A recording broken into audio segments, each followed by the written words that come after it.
مسند امام احمد بن حنبل میں حدیث ہے، صحابہ کرام نے عرض کی یا رسول اللہ صلی اللہ علیہ وسلم نماز کی بھی چوری ہوتی ہے؟ تو اللہ کے نبی صلی اللہ علیہ وسلم نے فرمایا ہاں، نماز کا بھی چور ہے، نماز کا بھی چور۔ حضور کیا مطلب؟ فرمایا جو بندہ رکوع اور سجود پورا نہیں نہ کرتا وہ نماز کی چوری کرتا، اور چوروں میں سے برا چور ہے، آیا بھی ہے، وضو بھی کیا ہے، مسجد پہنچ بھی گیا ہے، پھر بھی اس کو جلدی بڑی جلدی۔ کچھ لوگوں کو آنے کی بھی جلدی ہوتی ہے مسجد میں، واپس جانے کی بھی جلدی۔ میں سمجھتا ہوں کہ جب ایک بندہ ٹائم نکالتا ہے نا، وہ گھر سے نکلتا ہے، وہ وضو کرتا ہے، وہ مسجد آ جاتا ہے، تو اگر وہ بڑی جلدی بھی نماز پڑھے نا تو 1-1.5 منٹ کا فرق پڑتا ہے، اس سے زیادہ نہیں۔ لیکن وہ 1-1.5 منٹ کے لیے ساری نماز ضائع کر بیٹھتا۔ نبی رحمت سید عالم صلی اللہ تعالیٰ علیہ وآلہ وسلم کے سامنے ایک صحابی نے نماز پڑھی تو حضور علیہ الصلاۃ سے آ کے سلام لی تو اللہ کے نبی فرمانے لگے واپس جا اور نماز دوبارہ پڑھ۔ کوئی لفظ نہیں کہا اس نے، واپس گئے۔ صحابی تھے نا، میں اور آپ کسی کو منع کریں گے تو کہے گا کیوں جی، صحیح تو پڑھی ہے، اور واپس جاؤ نماز پڑھ۔ واپس گئے، نماز پڑھی، پھر آئے، سلام لی، حضور نے فرمایا واپس جا، نماز دوبارہ پڑھ۔ واپس گئے، پھر نماز پڑھی، تیسری دفعہ آئے تو حضور نے فرمایا نماز واپس کر، تو ہاتھ باندھ دیے۔ یہ جملہ اہل معرفت کے لیے ہے، وہ خوب سمجھیں گے۔ عرض کی سونیا مجھے تو پڑھنی نہیں آتی، محبوبہ مجھے سکھائی دیں، میری مدد ہی کر دیں۔ حضور پڑھنی نہیں آتی، بتائیں کیسے پڑھنی ہے؟ تو نبی کریم علیہ السلام نے فرمایا جب وضو کر تو اطمینان کے ساتھ کر، اور فرمایا جب رکوع کر تو پھر اطمینان کے ساتھ کر، اور فرمایا جب سجدہ کر تو پھر اطمینان کے ساتھ کر، اور جب اتحیات میں بیٹھ، تشہد پڑھ، دعائیں پڑھ، درود پڑھ تو پھر ذرا اطمینان کے ساتھ پڑھ، ذرا سکون کے ساتھ نماز پڑھ۔ گویا حضور بتا رہے ہیں کہ جب تم اطمینان کے ساتھ پڑھو گے تو پھر عرش کا مالک بھی اجر بھی جھولی بھر کے عطا فرمائے۔ جلدی بڑی۔ اور میں نے تو 2-4-5 جو میرے پیار والے سنگی ہیں ان کے ساتھ نماز پڑھ کے دیکھی ہے، تو میں نہیں پہنچ سکا ان کے ساتھ۔ بڑی کوشش کی ہے کہ چلو چھوٹی سے چھوٹی صورت پڑھیں، اللہ بہتر جانتا ہے کیسے پڑھ لیتے ہیں اور کیوں کر پڑھ لیتے ہیں، کچھ سمجھ نہیں آتی، وہ پڑھ لیتے ہیں اور بڑی بڑی رکھتے پڑھ لیتے ہیں۔ ایک بات اور کہہ دوں، کچھ زیادہ ہی لمبی پڑھ لیتے ہیں، سارے نمازی سلام کے لیے انتظار کر رہے ہیں، اور 3 بندے 3 کل وہ کہتے اسی زیادہ نہیں کا، اسی تو پکاواں گے تے تاں ہی پڑھنا جی۔ اور خدا کے بندو یاد رکھو، جب لوگ انتظار کر رہے ہوں تو نماز مختصر ادا کرنے کا حکم۔ اور اگر آپ کا شوق ہے، آپ ارادہ رکھتے ہیں، آپ میں چاہت ہے کہ میں نے نوافل زیادہ پڑھنے ہیں، تو مسجد کے سین میں بھی جگہ ہوتی ہے، بیسمنٹ میں بھی جگہ ہوتی ہے، آپ نے سارے لوگ لائن میں لگا دیے اور سب سے اگلی صف میں نماز پڑھ رہے ہیں، تو اس سے تو کئی خطرات پیدا ہوتے ہیں کہ شاید یہ سب سے بھلا نمازی ہے، کئی بندے پریشان ہو جاتے ہیں، یہ تو زیادہ نیک نکل آیا ہے۔ آپ تھوڑا دکھیں، غور کریں، چیزوں کو اعتدال میں رکھیں۔ محمد الرسول اللہ والذین معہ اشداء علی الکفار رحماء بینہم، وہ لوگ جو نبی پاک علیہ السلام کے ساتھ تھے، کافروں پہ سخت تھے، آپس میں رحم دل تھے۔ ان کو اللہ تبارک و تعالیٰ نے ہمارے لیے نمونہ ہدایت بنایا۔ قرآن مجید فرقان حمید نے منافقین سے بھی یہی مطالبہ کیا تھا کہ تم اس طرح ایمان لاؤ جس طرح صحابہ ایمان لائے۔ وَإِذَا قِيلَ لَهُمْ آمِنُوا كَمَا آمَنَ النَّاسُ، جب ان سے کہا جاتا کہ اس طرح ایمان لاؤ جس طرح یہ لوگ ایمان لائے، تو وہ چونکہ منافق تھے، ان کا جواب بھی منافقوں والا تھا۔ قَالُوا أَنُؤْمِنُ كَمَا آمَنَ السُّفَهَاءُ، تو کہنے لگے کہ ہم اس طرح ایمان لائیں جس طرح یہ بیوقوف ایمان لے آئے۔ انہوں نے تو گھر بار چھوڑ دیے ہیں، انہوں نے تو فقیری اختیار کر لی ہے، یہ تو ایک وقت کھاتے ہیں، یہ تو ہر وقت میدانوں میں رہنا پسند کرتے۔ وہ معاذ اللہ اس کو بیوقوفی جانتے تھے۔ الا انہم ہم السفہاء، اللہ فرماتے ہیں خبردار ہو جاؤ، یہ خود بیوقوف ہیں، یہ حضور کے غلاموں کو بیوقوف کہیں۔ یہ بڑی نکھری، بڑی سونی، بڑی شاندار جماعت ہے حضور کے صحابہ کی۔ اس جماعت نے اس جماعت کے ممبران نے، اس جماعت میں شامل حضور کے صحابہ کرام کی نکھری خوبصورت جماعت نے امت کو بڑے رہنما اصول دیے، بڑے عالی شان افکار دیے، بڑی خوبصورت یادیں چھوڑی۔ ہمارے ساتھ یہ ہوا ہے کہ جس طرح ہم اپنی تاریخ کے بے شمار پہلوؤں کو فراموش کر بیٹھے، اسی طرح صحابہ کرام علیہم رضوان میں سے جو خاص نورانی عالی شان لوگ تھے اور جن کا تذکرہ پڑھنے اور سننے سے دل روشن ہو جاتا تھا، ہم نے ان لوگوں کو بلا دیا ہے۔ بزرگان دین کے عرس نہ صرف یہ کہ ہمارا نظریہ ہے، بلکہ وہ دین کا ایک بہت بڑا حسن ہے، لیکن یہ کہ ان بزرگان دین کے عرس کے ساتھ ساتھ اگر ان بزرگوں کی یادیں بھی بنائی جاتی، ان کے روشن تذکرے بھی لوگوں کے سامنے رکھے جاتے، تو امت کی جو آنے والی نسلیں تھیں وہ ان کو اپنا رہنما، اپنا مقتدا، اپنا پیشوا تسلیم کرتی۔ اور یہ وہ رہنما تھے جنہیں حضور نے امت کا رہنما کہا۔ اصحابی کالنجوم، یہ ستارے ہیں میرے صحابہ، کسی کے پیچھے چلو گے تو اللہ تمہیں ہدایت عطا کرے گا۔ ان میں سے ایک صحابی کا تذکرہ، ایک جلیل القدر امین امت، السابقون الاولون میں سے چمکتے ہوئے ستارے، حضرت ابو عبیدہ بن جراح رضی اللہ تعالی۔ حضرت ابو عبیدہ بن جراح رضی اللہ تعالیٰ عنہ ان قرون اولیٰ کے لوگوں میں سے جنہوں نے بالکل ابتدا میں حضور کے دست اقدس پر کلمہ پڑھ لیا تھا، بالکل شروع میں دار ارقم کے دنوں میں، شاید اس سے بھی قبل۔ حضرت صدیق اکبر رضی اللہ تعالیٰ عنہ کی دعوت پر یہ مسلمان ہو گئے، بالکل شروع کے لوگ ہیں، وہ جو 10 لوگ جنہیں حضور نے جنت کی بشارت دی، 10 مبشرہ، ان میں نام ہے حضرت ابو عبیدہ بن جراح کا۔ صحیح بخاری میں حدیث ہے، نبی پاک صلی اللہ تعالیٰ علیہ وسلم نے فرمایا ہر امت کا ایک امین ہوتا ہے، اور فرمایا میری امت کے امین حضرت ابو عبیدہ بن جراح ہیں رضی اللہ تعالیٰ عنہ۔ اہل نجران کے کچھ لوگ آئے، انہوں نے عرض کی حضور کوئی ایک شخص ہمارے ساتھ روانہ کرے، اور بندہ کوئی امانت دار ہو، امین ہو۔ تو حضور مسکرائے، فرمایا میں تمہیں ایسا امانت دار دیتا ہوں کہ وہ اس طرح کا امانت دار ہے جس طرح کا کسی کو امانت دار ہونا چاہیے۔ ختم ہو جاتی ہے اس سے آگے پیچھے یہ ساری تعریفیں۔ فرمایا اس طرح کی امانت دار کو تمہارے ساتھ بھیجتا ہوں، وہ کون ہے؟ فرمایا حضرت ابو عبیدہ بن جراح۔ اتنے فضائل جس شخص کے ہیں، آپ لوگوں کی کمزوری نہیں ہے، ہماری کمزوری ہے۔ ہم نے چاند ایک صحابہ کے تذکرے کیے، باقی بزرگ ترین شخصیات امت کے سامنے آنے سے وہ اس لیے رہ گئیں کہ ہماری ترجیحات کچھ اور چیزیں تھیں، ہمارے فکر کی جولانیوں میں کچھ اور چیزوں نے جوش زیادہ مارا۔ حضرت ابو عبیدہ بن جراح وہ خوبصورت آدمی ہے کہ ابن ماجہ میں ایک بڑا انوکھا فرمان موجود ہے۔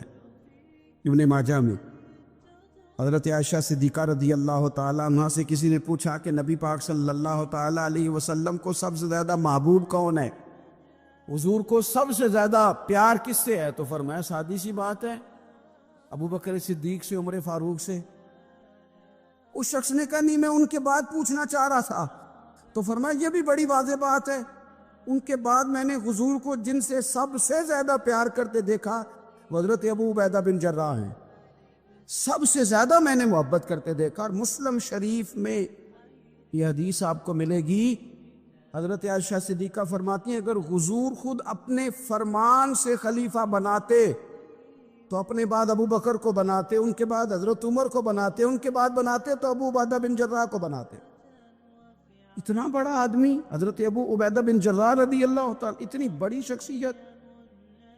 اور پتہ ہے آپ کو ان پر صحابہ کا اعتماد کس طرح کا ہے؟ جب حضور علیہ السلام کے وصال ظاہری کے بعد صحابہ بیٹھے نا، میٹنگ ہو رہی تھی خلیفہ بنانے کے لیے، امت کا اجماع ہو رہا تھا حضرت صدیق اکبر پر، تو ایک دوسرے سے نہ پوچھا جا رہا تھا کہ آپ کی نظر میں اگر بیعت کی جائے تو کس کی جائے؟ آپ کی نظر میں بیعت کی جائے تو کس کی جائے؟ آپ کی نظر میں اگر امیر مقرر کیا جائے تو کسے کیا جائے؟ آپ کی نظر میں خلیفہ کس کو ہونا چاہیے؟ تو امت کا اجماع جناب صدیق اکبر کی طرف تھا. تو حضرت صدیق اکبر سے پوچھا گیا آپ بتائیے اگر آپ بیعت کریں گے تو کس کی کریں گے؟ حضرت صدیق اکبر نے کہا 2 لوگوں کی. اگر حضرت عمر کو آگے لگاؤ گے تو پھر بھی میں بیعت کر لوں گا، اور اگر ابو عبیدہ بن جراح کو آگے لگاؤ گے تو میں پھر بھی بیعت کر لوں گا. میں ان دونوں کی بیعت کرنے کو تیار ہوں. یار اتنا بڑا آدمی، کتنے کو کتابیں لکھی جانی چاہیے تھی، کتنے کو دن منانے جانے چاہیے تھے، کتنے کو ان کے نام ہمیں خطبے کرنے چاہیے تھے، کتنے کو تذکار ان ہستیوں کے ہونے چاہیے. حضرت عمر فاروق رضی اللہ تعالیٰ عنہ کا وصال ہو رہا ہے، کیونکہ جناب ابو عبیدہ بن جراح رضی اللہ تعالیٰ عنہ پہلے وصال فرما گئے تھے. تو جناب عمر فاروق رضی اللہ تعالیٰ عنہ کا وصال ہو رہا ہے. کسی نے کہا کسی کو خلیفہ نامزد کر دیں. فرمایا 6 لوگوں کی میں نے کمیٹی بنا لیا، کسی کو بنا لینا. ہاں اگر آج ابو عبیدہ بن جراح ہوتے تو پھر میں کمیٹی نہ بناتا، پھر میں ان کو امیر بناتا. اور اگر رب مجھ سے پوچھتا کہ عمر کس کو امیر بنا کے آئے ہو، تو میں کہتا اے اللہ جسے تیرے نبی کریم نے امین فرمایا تھا، انہیں میں امیر بنا آیا ہوں. اتنے بڑی شخصیات، اتنے بڑے نام، اتنا بڑا مرتبہ. اور پھر 2 ہجرتیں کی حضرت ابو عبیدہ نے، حبشہ بھی گئے، مدینہ بھی آئے، ہر جہاد میں شامل ہوئے. اور عشق کے امتحان دینے کی باری آئے تو سب سے پہلے دیے. زرہ کی 2 کڑیاں ٹوٹ کے احد کے میدان میں حضور کے رخساروں میں پیوست ہو گئی تھی. دوڑ کے آئے حضرت ابو عبیدہ اور ایک کڑی اتاری، اپنے دانت سے زور سے کھینچی تو ایک دانت ٹوٹ گیا. پھر دوسری کڑی زور سے نکالی حضور کے رخسارے نور سے تو دوسرا دانت ٹوٹ گیا. لیکن حضور کی تکلیف برداشت نہیں کر سکے. عجیب امتحان لیا ان کی محبت نے بھی، عجیب امتحان لیا. اعظم بلا سے اپنی وہ ہستی ہی کیوں نہ ہو، جو چیز اس کی راہ میں حائل ہو پھونک دو. عجیب امتحان لیا. احد کے میدان میں ان کے والد ان کے مقابلے میں آ گئے تھے. یہاں تو مقابلہ ہوتا ہے نا دولت اور دین کا، تو لوگ کمزوری دکھا جاتے. وطن اور دین کا تو لوگ کمزوری دکھا جاتے. یہاں تو مقابلہ ہوتا ہے نا ہمارا اپنے نفس کی خواہشات اور دین کا، تو غلبہ کچھ اور چیزیں لے جاتی ہیں، لیکن سامنے باپ ہے اور اس طرف دین ہے، حضور کی محبت ہے، نبی پاک کی غلامی ہے. مقابلہ ہو رہا ہے، قبول کس کو کرنا ہے؟ حضرت ابو عبیدہ نے پھر فیصلہ کیا، میدان احد میں تلوار اٹھائی اور باپ کی گردن کاٹ کے پھینک کے لوگوں کو بتایا کہ کائنات میں ہم سب سے بڑھ کے پیار کرتے ہیں تو مدینے والے محبوب سے کرتے ہیں. اتار دی گردن باپ کی. حضرت ابو عبیدہ بن جراح رضی اللہ تعالیٰ عنہ نے اس طرح قربانیاں پیش کی. میدان کے آدمی تھے، میدان میں رہے، ساری زندگی میدان میں رہے، لشکروں کی قیادت کی ساری زندگی. حضرت ابو بکر صدیق رضی اللہ تعالیٰ عنہ نے ان کو جہاد کے لیے بھیج دیا تھا. حضرت عمر کا بڑا اعتماد رہا. دوستی کس سے تھی؟ حضرت معاذ بن جبل سے. گہرے دوست کون تھے؟ حضرت خالد بن ولید. ان لوگوں سے گہری دوستی تھی. سادہ بود و باشت، سادہ کھانا، سادہ اٹھنا بیٹھنا، سادہ مزاج. حضرت عمر فاروق رضی اللہ تعالیٰ عنہ ملک شام گئے، یہ بھی ملک شام میں تھے. جناب عمر فاروق کے مزاج میں جلال تھا. آپ نے کچھ لوگوں کو دیکھا جنہوں نے زرق برق لباس پہن لیے، بڑے بڑے عالی شان بنگلے بنا لیے، بڑے بڑے گھروں میں رہنے لگے. تو حضرت عمر کو اتنا جلال آیا کہ زمین پر اتر کے نا سنگریزے اٹھا کے تو لوگوں کو مارتے تھے. فرماتے تھے اتنی جلدی حضور کی تعلیم بھول گئے اور تم نے اجمیوں کے طریقے اپنا لیے. اتنی تکلیف کے ساتھ حضرت عمر گفتگو کرتے، لیکن حضرت ابو عبیدہ سے ملتے تو فرماتے یار تھوڑی روٹی بھی کھایا کر، کبھی تو بھی کپڑے بدل لیا کر۔ اتنا فقر، اتنی سادگی، اولین لوگوں میں سے جن کے لیے لوگ مسلمانوں کا امیر المومنین بنانے کی باتیں کر رہے ہیں۔ حضرت عمر ملنے گئے تو کسی چٹائی کے ٹکڑے کی تہ 2-3 لگا کے گھوڑے پہ اس کو رکھ لیا جاتا تھا سواری کرنے کے لیے تاکہ پسینہ نہ آئے، اسی کو اتار کے نہ تو سرانہ بنا کے بیٹھے لیٹے ہوئے زمین پہ۔ حضرت عمر ملنے گئے تو حضرت عمر فاروق رضی اللہ تعالیٰ عنہ کو بھی اپنے ساتھ زمین پہ بٹھا لیا، تو حضرت عمر فرمانے لگے میں نے تو روٹی کھانی ہے تجھ سے، دوست ہے میرا، کھانا کھلا۔ تو کہنے لگے کھلاتے ہیں نا، کھلانا کیوں نہیں؟ یہ بھی لوگ تھے، اسی دھرتی پہ رہتے تھے، ان لوگوں کو نا کسی چیز نے اپنے قبضے میں نہیں لیا، نہ عورتوں کی باتیں انہیں بہلا سکیں، نہ بچوں کی خواہشات کے ہتھے چڑھے، نہ زمانے کی تیز دوڑ میں شامل ہوئے، نہ کسی کہانی کا حصہ بنے، نہ لوگوں کی یہ باتیں کہ دور بدل گیا، کوئی چیز ہیوی نہیں ہوئی، اس لیے کہ انہوں نے فقیری مدینے والے محبوب سے سیکھی تھی۔ فقر میرے نبی کریم علیہ السلام سے سیکھا تھا، فقر تازہ تھا، ذہن وسیع تھا۔ حضرت سیدنا عمر نے کہا روٹی کھانی ہے تو تھیلے میں ہاتھ ڈالا، 2 خشک ٹکڑے روٹی کے نکالے اور فرمایا کھا لے۔ حضرت عمر نے پکڑ کے منہ میں رکھے، چبائے اور جناب عمر رو پڑے، فرمانے لگے ہر بندے کو دنیا نے اپنے قبضے میں کر لیا ہے، لیکن ابو عبیدہ تو آج بھی بچا ہوا ہے، دنیا تجھے اپنے جال میں پھنسا نہیں سکی، تو قابو نہیں آیا، تو آج بھی اپنی جگہ پہ قائم ہے، تو وہیں کھڑا ہے جہاں مدینے والے محبوب نے ہمیں کھڑا کیا تھا، تو وہیں کھڑا ہے یار۔ اتنے حسین آدمی، اتنا بڑا نام، اتنا بڑا قد، اتنا بڑا کردار، اتنا بڑا حسن، ہزاروں کی فوج کے سپہ سالار ہیں، اگر میں کہہ دوں چیف آف آرمی سٹاف ہیں، میرا خیال ہے میری بات غلط نہ ہوگی، اتنی بڑی فوج کے سپہ سالار، اور اس فوج کے سپہ سالار جس میں کئی دفعہ سپاہی بن کے حضرت خالد بن ولید بھی لڑائی کر رہے ہیں، اتنی بڑی فوج کو کمان کرتے، لباس وہی سادہ، غذا وہی سادہ، انداز وہی۔ رومی بہت بڑی طاقت سمجھتے تھے اپنے آپ کو۔ جناب عمر کے زمانے میں ان کے خلاف لشکر کشی ہوئی، امیر کون ہے؟ حضرت ابو عبیدہ۔ ہاتھ میں تلوار پکڑی، گھوڑے پہ بیٹھے چلے گئے، محاصرہ کر لیا رومیوں کا، گھیر لیا۔ اب رومیوں نے کچھ تھوڑی سی مزاحمت کرنے کی کوشش کی، باہر آئے، لیکن کچھ بھی نہ ہو سکا، منہ کی کھا کے واپس اندر چلے گئے۔ کئی دنوں سے حضرت ابو عبیدہ کی فوج نے محاصرہ کیا ہوا ہے، جب تنگ آ گئے تو پیغام بھیجا کہ ہم صلح کرنا چاہتے ہیں۔ فرمایا صلح تو مسلمانوں کا پسندیدہ کام ہے، آ جاؤ۔ نے کہا جی ہم جزیہ دے دیں گے، ہم کسی طریقے مسلمانوں کے اطاعت میں آ جائیں گے، آپ ہم سے بات کریں۔ فرمایا بھیجو۔ ان کا سپہ سالار آیا، انہوں نے روب ڈالنے کے لیے نا مسلمانوں پہ سپہ سالار کو بڑے قیمتی کپڑے پہنائے، زرق برق لباس، عالی شان پوشاکیں، 5-7 لوگ ساتھ، یہ لوگوں کا طریقہ ہوتا ہے۔ وہ پریشر ڈالنے کے لیے لوگ کرائے کا مکان بھی خرید لیتے، کرائے کی کار بھی حاصل کر لیتے، لوگوں کے برتن بھی استعمال کر لیتے ہیں، کسی کے گھر سے فرنیچر بھی منگوا لیتے ہیں۔ تو آپ نے نا وہ زرق برق لباس پہنے ہوئے ان لوگوں کو آتے دیکھا۔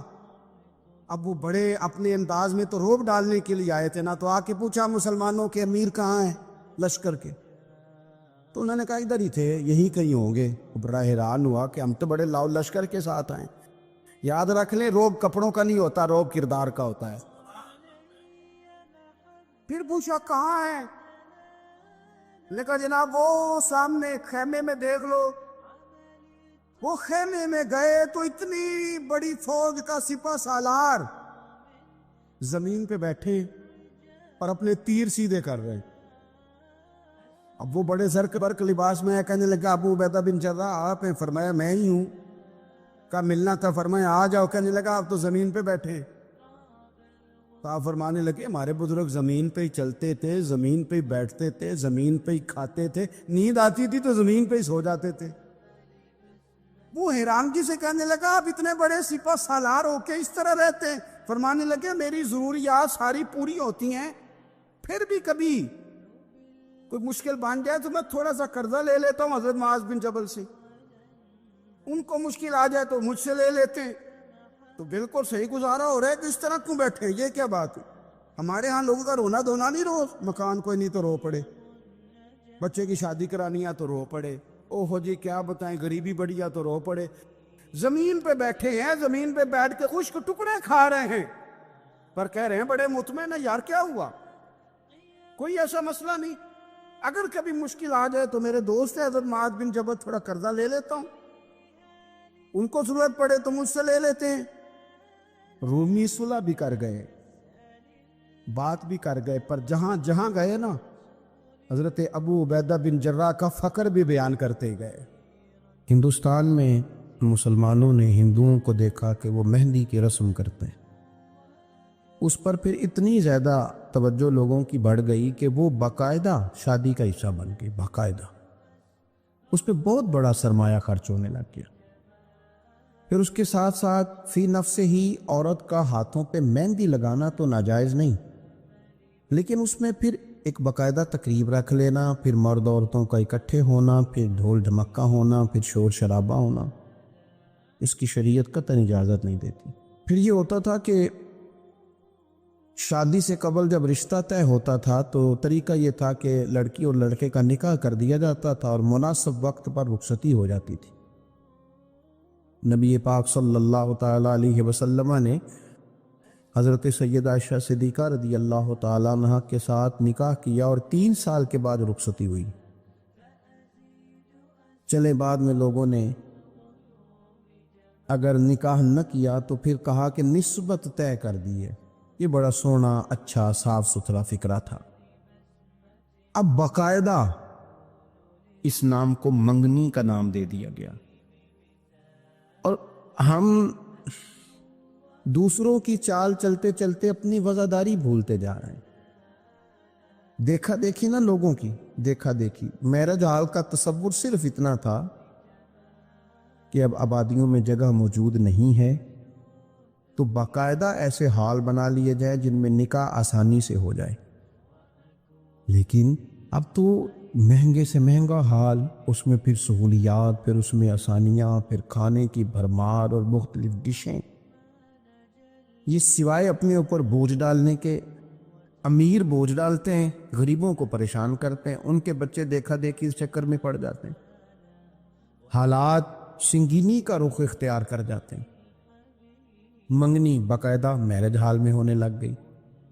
اللہ تعالیٰ معاف فرمائے تو وہاں بھی مردوں عورتوں کا اختلاط ہے باقاعدہ۔ ابھی اس کا نکاح نہیں ہوا، وہ تو غیر محرم ہے، اس کو انگوٹھی دی جاتی ہے پہنانے کے لیے، اور لڑکا لڑکی کے ہاتھ میں انگوٹھی پہنا رہا ہے۔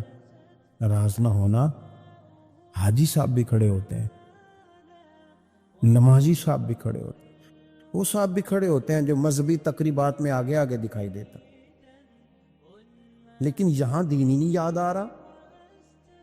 کوئی شخص کلام کرنے کو تیار ہی نہیں ہے کہ میاں یہ تو حرام ہے، حرام ہے، اشد حرام۔ جب تک ان کا نکاح نہیں ہو جاتا یہ ایک دوسرے کے لیے محرم نہیں ہے، لیکن کوئی روکنے والا نہیں۔ تقریبات بڑھتی گئیں، بوجھ بڑھتا گیا، بہت بڑا سرمایہ۔ ویسے بھی مسلمان نے کوئی، اس کی تو زندگی بڑی بامقصد ہے، اس نے کوئی یہاں الجھ کے تو نہیں نہ رہ جانا۔ پھر اور باتیں بڑی، سالگرہ ایک پورا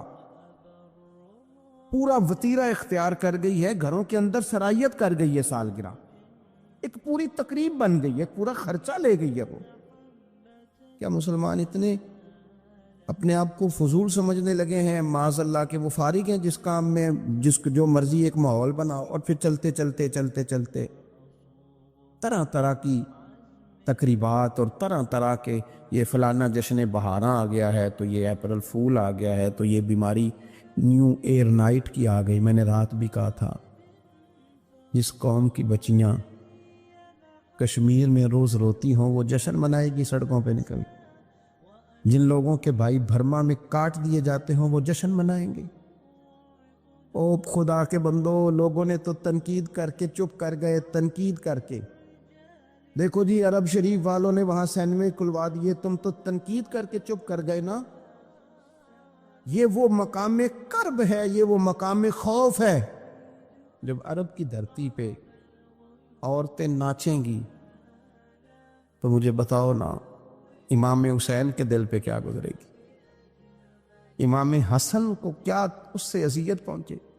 آپ کو پتہ ہے سیدہ پاک کو کتنی تکلیف ہوگی، مولا کائنات کو کتنی ہوگی، عثمان غنی کو، فاروق اعظم کو، صدیق اکبر کو۔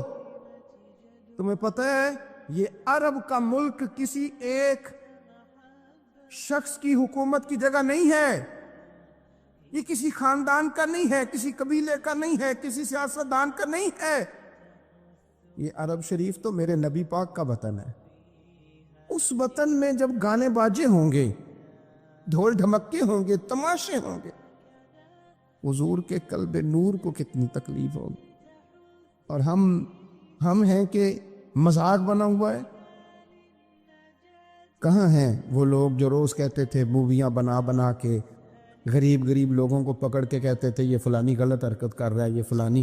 تمہارا فتویٰ غریب کے حق میں اور ہے اور امیر کے حق میں اور ہے۔ اب بھی تو کوئی 2 ویڈیو بنا دو نا کہ یہاں یہ ظلم ہو رہا ہے۔ اور جب سال گزریں تو قومیں اپنا حساب کرتی ہیں، اور میرا اور آپ کا سال وہ گزر رہا ہے جہاں قرضہ زیادہ لے لیا گیا ہے، جہاں قومیں گروی رکھی جا رہی ہیں، جہاں ہمارا ہر پیدا ہونے والا بچہ مقروض پیدا ہوتا ہے، لیکن مزاج بن گیا نا بس مناؤ، جو ملتا ہے اسے مناؤ۔ یہ کس نے شوق پیدا کیا ہمارے بچوں کے اندر روز شادیوں پہ جانے کا، تیار ہو کے جانے کا؟ کس نے شوق پیدا کیا؟ بڑوں نے۔ نہ مانے بزرگ، بڑوں نے شوق پیدا کیا۔ ہم نے ابلاغ اس طرح کا کیا، او کدی کدی موقع آنا ہوں ہے، انہوں بھی نہ جائیے، ورنہ ہمارے بچوں میں شوق کبھی نہ آتا۔ ہم نے ابلاغ کیا ہے، ہم نے توجہ دلائی ہے۔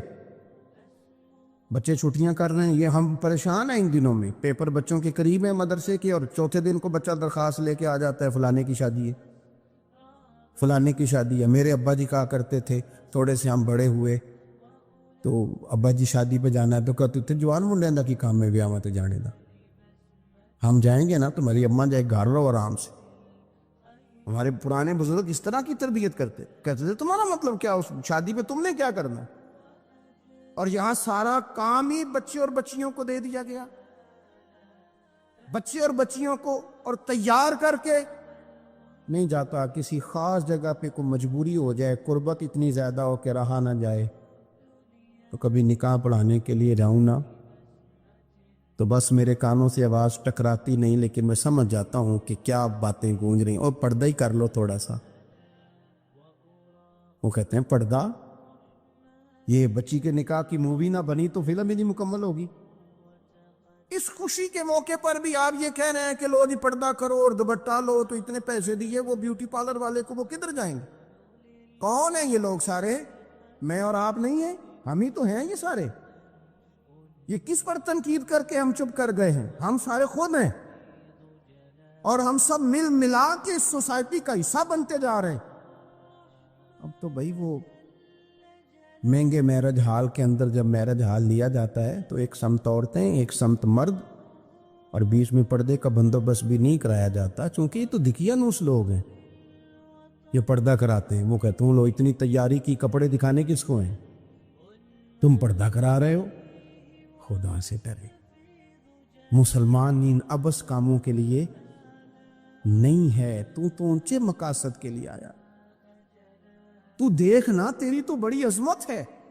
کنتم خیر امۃ اخرجت للناس تأمرون بالمعروف وتنہون عن المنکر۔ تجھے تو بھیجا تھا کہ تو دنیا میں خیر عام کرے گا، برائی کا ہاتھ تھامے گا۔ تو کہاں الجھ کے رہ گیا؟ اپنی تقریبات پر تھوڑی توجہ دیں۔ ایک تو یہ خوشی کی تقریبات، پھر ایک غم کی تقریبات۔ میں نے اپنے کانوں سے سنا ہے، کل 10ویں کا اعلان اکٹھا کرا دیا گیا، اور یہ ٹھیک کیا جاتا ہے، ایک ہی دن میں دونوں ایصال ثواب کی تقریبات ہو جائیں۔ اس کا اصل اصال ثواب ہے. اصال ثواب کیا ہے؟ اصال ثواب یہ ہے کہ آپ کو دعا کرنی ہے جانے والے کے لیے، کچھ قرآن مجید پڑھ کے، کچھ اذکار پڑھ کے، کچھ وظائف پڑھ کے اس کی روح کو ایصال کرنا ہے. اتنا مقصود ہے.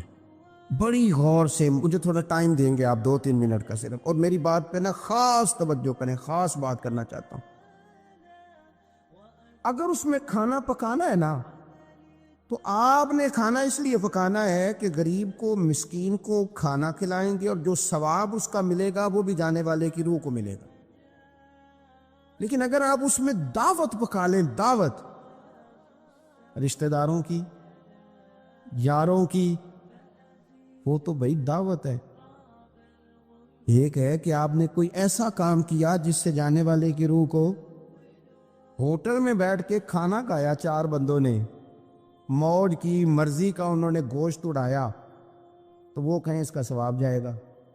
یہ جو دعوت کا لفظ ہے نا، کہ دعوت کی، امیر لوگ سارے اکٹھے کیے، رشتہ دار، دوست احباب، سیاسی سب آ گئے. اب آپ نے وہ دعوت کی اور نام آپ نے ختم شریف کا دے دیا. آپ تھوڑی گہرائی سے سوچیں کہ یہ ختم بنتا ہے؟ ویسے ذہن قبول کرتا ہے کہ یہ ختم شریف ہے؟ اب میں کہہ لوں، اب میں یہ بات کر لوں کہ ہمارے ہاں کچھ ولیمہ نما چہلم بھی ہوتے ہیں. ولیمہ نما چہلم، وہ ٹائٹل چہلم کا ہے اور اندر جا کے دیکھو تو ماحول سارا ولیمے کا ہے. تو یہ سال ثواب ہے؟ آپ بتائیں ذمہ داری سے کہ یہ سال ثواب ہے؟ آپ غرباء کی دعوت پکائیں گے، غریبوں مسکینوں کی. ان کی دعوتیں اعلیٰ حضرت بریلوی رحمۃ اللہ نے لکھا ہے جائز نہیں ہے دعوت کرنا اس طرح. ہاں آئے ہوں کھانا کھا جائیں، فی نفس ہی رشتہ داروں کو کھانا کھلانا، دعوت کھلانا ثواب ہے. لیکن ختم کو، چیلم کو، 10ویں کو دعوت بنا لینا، یہ درست ہے؟ ویسے ان کو دیں آپ، ثواب ہے. لیکن ہمارے ہاں تو مطلب عجیب سا ایک ماحول ختم شریف، یعنی کل 10ویں کا کٹھا اعلان ہو گیا، میں موجود تھا، تو کہنے لگے بے کون ہے، پیسے لگے جو بچان. خدا کے بندو یوں تو نہ کرو. ایک ان کا والد چلا گیا، والدہ چلی گئی، کوئی عزیز چلا گیا، اور دوسرا یہ کہ آپ یہ بتائیں گھر سے روٹی نہیں ملتی، صرف ختم کی ملتی ہے. اتنی چھوٹی سوچ کون پیدا کرتا ہے؟ یہ تو ماحول میں ہی ایسی باتیں نہیں ہونی چاہیے. میں آپ کو کہہ رہا ہوں، میں مولوی صاحب ہو کے، مسجد کا خطیب ہو کے، حالانکہ چیلم پہ ڈیوٹی مولوی صاحب کی ہے، ان کو تو موقع ملنا ہے 10ویں کا بھی، چیلم کا بھی، کل کا بھی. لیکن مولوی کا بھی تو کول ہونا ہے نا، اسے بھی تو خیال کرنا چاہیے کہ جو چیزیں درست ہیں صرف اتنی درست ہیں. حد بندی سے باہر جائے تو چیز ٹھیک نہیں رہتی. اس لیے ان تقریبات کو بھی یقین کریں. کل شریف پہ ماحول دعوت کا نہ ہو. میں آپ کو ذمہ داری سے کہتا ہوں، کسی کا باپ فوت ہو جائے تو جتنی اچھی دعا وہ مانگ سکتا ہے، درد سے اتنی کوئی اور نہیں مانگ سکتا. لیکن وہ تو دعوت پکا رہا ہے نا، وہ تو دیگوں پہ ہے، وہ تو ٹینٹ کا سامان کٹھا کر رہا ہے، وہ تو ترتیب لگا رہا ہے. اور میں ذمہ داری سے کہتا ہوں، کل سے پہلے 10ویں کے بعد، چیلم کے بعد بیٹوں کی لڑائی ہوتی ہے کہ خرچہ زیادہ ہے، تم حصہ نہیں پورا دے رہے. یہ سال ثواب ہے؟ تیرے ذمہ 25,000 ہے، تیرے ذمہ 30,000 ہے، یہ سال ثواب ہے؟ یہ غلط چیز ہے. کیونکہ آپ، ایک ماحول ہے دعوت کا، ایک ماحول ہے دعا کا، ان دونوں میں فرق ہے. جہاں دعا کا ماحول ہوگا نا، وہاں نہیں یہ ٹینٹوں کا چکر، روٹیوں کا چکر، یہ آنے جانے والوں کا چکر، میرج حال، وہاں نہیں. وہاں تو لوگ قرآن شریف پڑھیں گے، وہاں تو گھر والے بھی بیٹھ کے تسلی سے تسبیح کریں گے، اور پھر تسلی سے آنسوں سمیت رب کی بارگاہ میں دعا کریں گے. دعوت اور دعا کا ماحول ہی الگ الگ ہے.